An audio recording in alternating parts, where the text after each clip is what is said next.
Student, most welcome in ITI fitter ज्ञान। आज हम लोग फिटर थ्योरी पढ़ेंगे। इससे पहले मैं अपना इंट्रोडक्शन दे देता हूँ। मेरा नाम है गोविंद शर्मा, ठीक है। और हम लोग आज स्टार्ट करते हैं क्लास 2 में अपने मटेरियल साइंस। हमारा टॉपिक है मटेरियल साइंस। इसको हम लोग क्या कहते हैं हिंदी में? धातु विज्ञान।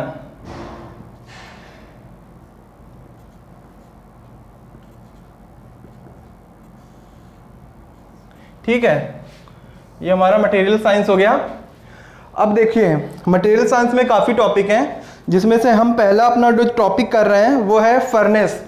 हम लोग पहले फर्नेस को कवर करेंगे। इसमें 2-3 टॉपिक है। पहले हम लोग स्टार्ट करते हैं फर्नेस। तो मटेरियल साइंस का जो पहला टॉपिक है हमारा वो है फर्नेस। इसमें हम लोग देखेंगे कौन सी भट्टी किसके लिए यूज़ होती है, उसकी कार्बन परसेंटेज क्या है और उसमें क्या क्या टॉपिक हैं। फर्नेस को हम लोग हिंदी में कहते हैं भट्टियाँ। भट्टियाँ, ठीक है। चलिए हम लोग स्टार्ट करते हैं क्लास। ठीक है, मैं आपको सब ट्रिक्स बताऊंगा, आपको रटने की ज़रूरत नहीं है। थोड़ा सा आप समझेंगे, आराम से याद हो जाएगा आपको, ठीक है। तो हम लोग पहले डाल देते हैं इसमें आयरन, ठीक है। हमारे आयरन कौन कौन से होते हैं? पहला होता है हमारा कास्ट आयरन, दूसरा रॉट आयरन,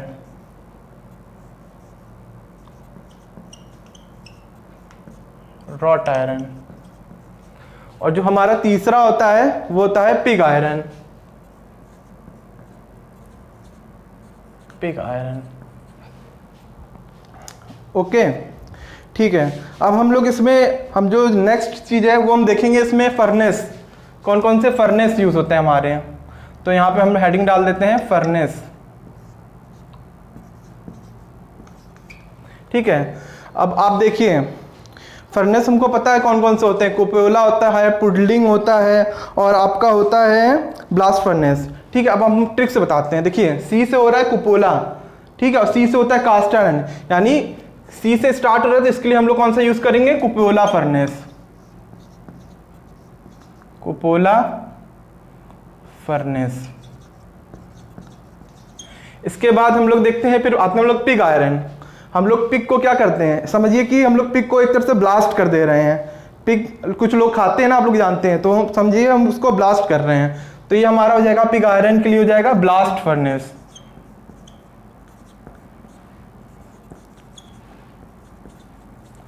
ठीक, हमारा जो एक बचा रॉट आयरन, ठीक है। 2 फर्नेस आपके यूज हो गए, एक बचा हमारा पुडलिंग।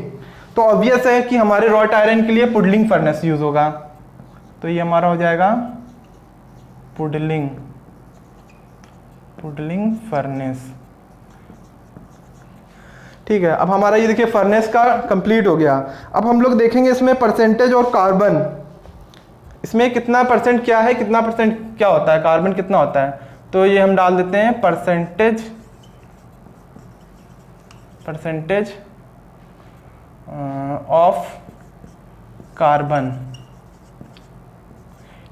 इसी में एक टॉपिक हम लोग और ले लेते हैं, percentage of iron, percentage of iron. इसको हम परसेंटेज दिखा देते हैं, आपको इजीली समझ में आ जाएगा, ठीक है। ये परसेंटेज ऑफ कार्बन ले लेते हैं हम लोग, इसको लाइनिंग कर लेते हैं कि आप लोग को सेपरेटली सब दिखाई दें।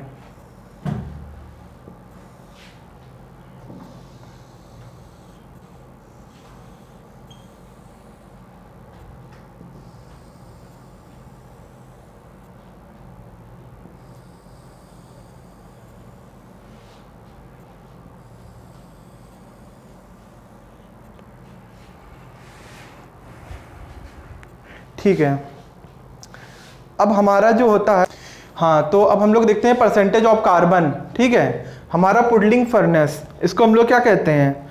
इसको हम लोग कहते हैं पिटवा लोहा, ठीक है। ये सबसे शुद्ध लोहा होता है। तो इसमें परसेंटेज ऑफ आयरन कितनी होती है, इसमें होती है 99.85। ठीक है, अब आपका पता है कोई चीज परसेंटेज में 100 होता है, ठीक है, हमने परसेंटेज ऑफ आयरन हमने याद कर लिया 99.85 होता है क्योंकि ये हमारा सबसे शुद्ध लोहा है। तो आपका जो 100 से माइनस करेंगे तो जो मात्रा बचेगी वो हमारी होगी कार्बन की, तो आपका इसमें कार्बन कितना हो गया 0.15%, ये आपका 99.85% हो गया है। ठीक है, अब हम लोग देखते हैं कुपोला फर्नेस। इसमें हमारा जो होता है इसमें 3 से 4%, इसमें 3 से 4% हमारा कार्बन होता है। अब हम लोग देखेंगे ब्लास्ट फर्नेस। ब्लास्ट फर्नेस में हमारा 6 से 7% कार्बन होता है। ठीक है, अब आपको बताया हमने 100 होता है तो उसमें से माइनस कर लेंगे तो आपका ये कितना बचेगा, ये आपका आएगा 96 से 97%, 96 से 97%। तो 96 से 97% इसमें आयरन हो गया आपका। ठीक है, किसमें, कास्ट आयरन में। अब हम लोग आते हैं पिग आयरन में। आपको पता चल गया 6 से 7% आपका इसमें कार्बन परसेंटेज है, तो आपका वो कितना बचा, आपका आयरन परसेंटेज कितना बचा, आपका बचा है 93 से 94%। ये आपका परसेंटेज ऑफ आयरन हो गया, क्योंकि आप देखेंगे हर बुक में अलग अलग दिया है, किसी में 95 से 96 दिखाया होगा, मतलब एक आपको इसके पेपर में जब क्वेश्चन देगा इस वैल्यू के आसपास आपको दिखता है तो आपको वहीं पे टिक करना है। अगर 93 से 92.5 दिख रहा है परसेंटेज आयरन का तो आप इसको टिक कर देंगे, बिग आयरन होता है, जो इसके सबसे नियर बाई फिट हो। ठीक है, अब हमारे जो अगला टॉपिक हम कवर करते हैं इसमें मैकेनिकल प्रॉपर्टीज ऑफ आयरन। इसकी हम लोग देखेंगे मैकेनिकल प्रॉपर्टीज। ठीक है, तो हमारा कास्ट आयरन कैसा होता है, हमारा कास्ट आयरन कैसा होता है, झटके सहन करता है, थोड़ा सा ये ब्रिटल टाइप का होता है। तो इसकी प्रॉपर्टी क्या हो गई, ये ब्रिटल होता है और काफ़ी थोड़ा सा हार्ड होता है। तो ब्रिटल होता है और ये हमारा हार्ड होता है। और आपका ये रॉट आयरन कैसा होता है, रॉट आयरन जो होता है काफ़ी नर्म धातु भी इसको कहते हैं। तो आप ऑब्वियस है नर्म धातु, तो ये ब्रिटल नहीं हो सकता है, तो ये आपका मैलिएबल टाइप का होता है। इसकी प्रॉपर्टी क्या होगी, मैलिएबल होता है और ये होता है टेंसाइल, मैलिएबल और टेंसाइल होता है। ठीक है, और आपका जो ये पिग आयरन हुआ, पिग आयरन कैसा होता है, जो ये आपका पिग आयरन होता है ये भी आपका ब्रिटल होता है। ब्रिटल को हम लोग भंगुर भी कहते हैं। ठीक है, ये आपकी हो गई इसकी मैकेनिकल प्रॉपर्टीज हो गई।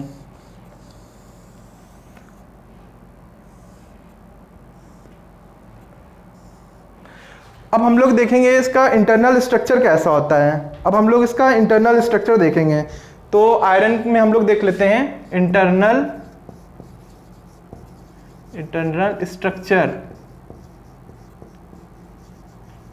Structure of iron. ठीक है, तो आपका जो कास्ट आयरन होता है ये हमारा होता है थोड़ा सा क्या कहते हैं उसको, क्रिस्टल स्ट्रक्चर होता है इसका, एक तरह से इसका हम लोग को क्रिस्टल स्ट्रक्चर होता है कास्ट आयरन का। ठीक है, और जो हमारा रॉट आयरन होता है, रॉट आयरन ये हमारा रेशेदार होता है, इसका जो स्ट्रक्चर हमें मिलता है रेशेदार मिलता है। ठीक है, और जो हमारा पिग आयरन होता है इसका जो स्ट्रक्चर होता है हमारा परतीय होता है, परतीय। इसको हम लोग लोहे की शीट की तरह यूज़ करते हैं, शीट की तरह यूज़ किया जाता है। ठीक है, अब हमारा एक पॉइंट और रह गया है मेल्टिंग पॉइंट।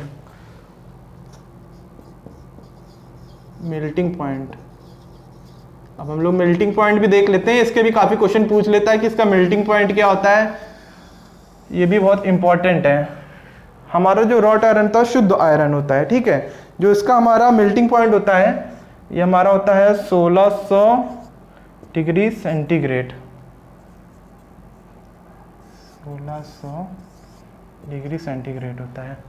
ओके, और हमारा जो पिग आयरन होता है, पिग आयरन इसका हमारा 1050 होता है, 1050 डिग्री सेंटीग्रेड होता है। और हमारा जो क्या कहते हैं कास्ट आयरन होता है, इसका हमारा 1150 से 1200 होता है, हमारा 1150 से 1200 डिग्री सेंटीग्रेड होता है। तो बच्चों वीडियो कैसी लगी? देखिए आपको शॉर्ट में हमने सारी डिटेल्स दे दी है। आपके इससे 2 से 3 नंबर के क्वेश्चन फंसने चाहिए। अगर पेपर अच्छा बन रहा है तो हमारा इसमें से क्वेश्चन जरूर आएगा। पूछ लेता है, मेल्टिंग पॉइंट पूछ लिया, क्या होता है, कैसे क्या होता है, ये सब पूछ लेता है। तो बच्चों आपने ये सब पॉइंट देखा स्टूडेंट्स लोग। तो देखिए आयरन बता दिया, कास्ट आयरन, आयरन तो आपका कास्ट आयरन हो गया, रॉट आयरन, पिग आयरन हो गया। इसमें हम लोग ने फर्नेस देख लिया। कास्ट आयरन के लिए कुपोला फर्नेस, रॉट आयरन के लिए पुडलिंग, पिग आयरन के लिए ब्लास्ट परसेंटेज ऑफ कार्बन देखिए 3 से 4% कास्ट आयरन हो गया, 0.15% रॉट आयरन हो गया। पिग आयरन में 6 से 7% हो गया आपका कार्बन। परसेंटेज ऑफ आयरन देख लेते हैं, 96 से 97% कास्ट आयरन में हो गया, रॉट आयरन में 99.85 हो गया आपका रॉट आयरन में। पिग आयरन में 93 से 94% हो गया। मैकेनिकल प्रॉपर्टीज ब्रिटल होता है, ये हार्ड होता है आपका कास्ट आयरन। रॉट आयरन होता है आपका मेलिएबल होता है, टेंसाइल होता है। पिग आयरन आपका ब्रिटल होता है। इसका जो स्ट्रक्चर होता है कास्ट आयरन का क्रिस्टल स्ट्रक्चर होता है, और रॉट आयरन आपके रेशेदार रूप में पाए जाते हैं, और पिग आयरन का प्रति रूप में होता है। इसका शीट ईट में जैसे यूज होता है आपका ये शीट होगा। ठीक है, मेल्टिंग पॉइंट देख लिया, 1150 से 1200 डिग्री सेंटीग्रेड कास्ट आयरन होता है, रॉट आयरन का 1600 डिग्री सेंटीग्रेड, और पिग आयरन का 1050 डिग्री सेंटीग्रेड हो गया। ठीक है, आपका ये देखिए इसका यूज में जो होता है, इसका यूजेस देख लेते हैं। ये मशीन बेड में यूज होता है, आपने देखा होगा ये काफ़ी झटका सहन कर लेता है हमारा कास्ट आयरन, तो मशीन बेड में यूज हो जाता है।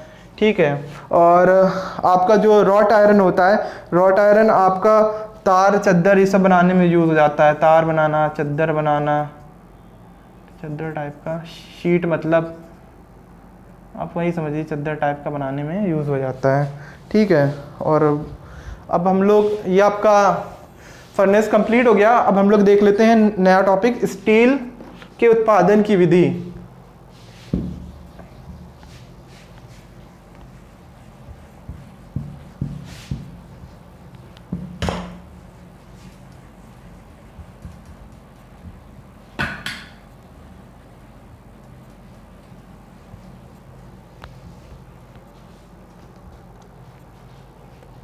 अब हम लोग ये नया टॉपिक है स्टील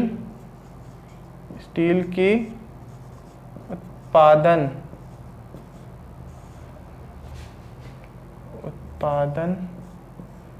विधि। इसमें देखिए आपका कुछ प्रोसेस होता है, किसमें कौन सा स्टील बनता है, कैसे बनता है, वो मैं आपको एक शॉर्ट ट्रिक में बताना चाह रहा हूँ। उससे भी क्वेश्चन काफ़ी आते हैं, तो इससे भी आते हैं, स्टील की उत्पादन विधि में भी काफ़ी क्वेश्चन पूछ लिए जाते हैं। तो चलिए हम लोग बिना रुके टुके स्टार्ट करते हैं। तो पहला जो हमारा है, इसमें सीमेंटेशन विधि होती है। 1 मिनट, ऊपर प्रोसेस लिख देते हैं, और इसमें कौन सी आपकी स्टील बनती है। ठीक है, इसको भी आप चार्ट में समझ लीजिएगा। पहला जो प्रोसेस हो गया ये होता है आपका सीमेंटेशन प्रोसेस। सीमेंटेशन, पहला सीमेंटेशन प्रोसेस हो गया। देखिए सीमेंटेशन प्रोसेस में आपका बनता है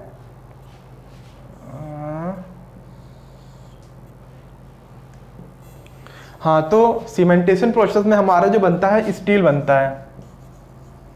यहाँ पे मैं धातु लिख देता हूँ, मेटल लिख देता हूँ आपको।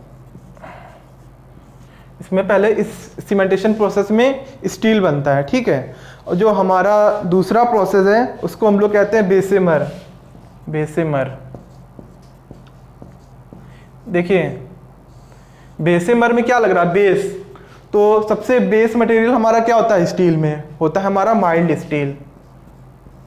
माइल्ड स्टील, इसको हम लोग शॉर्ट में MS भी लिखते हैं। ठीक है, आपका सीमेंटेशन हो गया, बेसेमर हो गया। अब आपका नेक्स्ट प्रोसेस है क्रूसिबल। Crucible, crucible process. देखिए क्रूसिबल से क्या होता है, सी से, देखिए क्रूसिबल आ रहा है सी से, तो सी से हमारा हो जाएगा कास्ट स्टील। ठीक है, तो हमारा यह कास्ट स्टील हो गया। अब हम लोग देखेंगे अगला जो प्रोसेस है ओपन हर्थ विधि। Open hearth, open hearth process. देखिए ओपन हर्थ सबसे हमारा सबसे दिल जो होता है एकदम ओपन हर्थ होता है। ओपन हर्थ आ रहा है ना, कैसा होता है दिल हमारा, एकदम सॉफ्ट होता है, अच्छा होता है, यानी मेलिएबल टाइप का होता है, पिघल जाता है। तो ये हमारा ये हो जाता है मेलिएबल स्टील।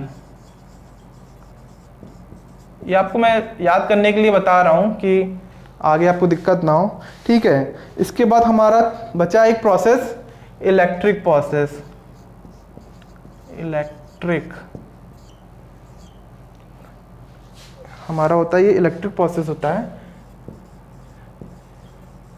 ठीक है। और एक प्रोसेस और आपका बचता है, वो हमारा एलडी प्रोसेस है, एलडी प्रोसेस। अब देखिए जो हमारा इलेक्ट्रिक प्रोसेस होता है इसमें हमारा बनता है स्टेनलेस स्टील, स्टेनलेस स्टील या हाई स्पीड स्टील। इसको हम लोग शॉर्ट में HSS भी कहते हैं, HSS, ठीक है। इसको हम लोग शॉर्ट में कहते हैं SS। अब देखिए हमारा एलडी प्रोसेस बचा। अब एलडी प्रोसेस में हमारा बहुत ही गुड क्वालिटी का स्टील बनता है। जब हमें बहुत अच्छे गुड क्वालिटी की स्टील चाहिए होता है तो हम लोग एलडी प्रोसेस का यूज करते हैं, गुड क्वालिटी स्टील, ठीक है। ये आपकी होगी स्टील की उत्पादन विधि। देखिए इससे ज़्यादा नहीं है, आपका सब कुछ इसी के अंदर आ जाएगा। बाकी आपको मैंने फर्नेस के बाद बता ही दिया है। आपका ये प्रोसेस है, रुकिए मैं आपको, हेलो स्टूडेंट, तो मैं आपको एक बार सीरीज समराइज कर देता हूँ। देखिए सीमेंटेशन प्रोसेस, आपको बस ये याद रखना है, सीमेंटेशन प्रोसेस से हमारा पहला स्टार्ट होता है, वो क्या होता है, स्टील बनाने के लिए होता है, ठीक है। बेस, बेसिमर, बेसिमर में देखिए बेस आ रहा है। सबसे बेस मटेरियल क्या होता है, देखिए आपने पढ़ा होगा माइल्ड स्टील, फिर लो कार्बन स्टील, फिर हाई कार्बन स्टील। सबसे बेस है हमारा माइल्ड स्टील, ठीक है। इसको लो कार्बन स्टील भी कहते हैं हम लोग, ठीक है। अब next process crucible process. Crucible में देखिए सी से स्टार्ट होता है, तो सी से आपका कास्ट स्टील हो जाएगा, ठीक है। अब ओपन हर्थ मेलिएबल, हमारा हर्थ कैसे होता है, बहुत ही मेलिएबल टाइप का होता है, तो हमारा इसका मेलिएबल स्टील होगा, ठीक है। ईडी, ये आपका इलेक्ट्रिक प्रोसेस है, ईडी प्रोसेस भी कहते हैं इसको। इसमें हमारा याद कर लीजिए, ईडी प्रोसेस में स्टेनलेस स्टील और हाई स्पीड स्टील बनता है हमारा। और आपका एलडी प्रोसेस जो सबसे लास्ट बचा है, ऑब्वियस है वो सबसे अच्छा होगा, तो ये हमारा गुड क्वालिटी स्टील होता है। तो आपका ये एक टॉपिक मैंने खत्म कर दिया, और आप लोग नेक्स्ट वीडियो पाने के लिए हमारे साथ जुड़े रहें आइडिया ज्ञान फिटर चैनल में। हम लोग अगली बार कुछ नया टॉपिक और कुछ इंटरेस्टिंग तरह से पढ़ाने के लिए फिर से आएंगे। तो थैंक यू स्टूडेंट।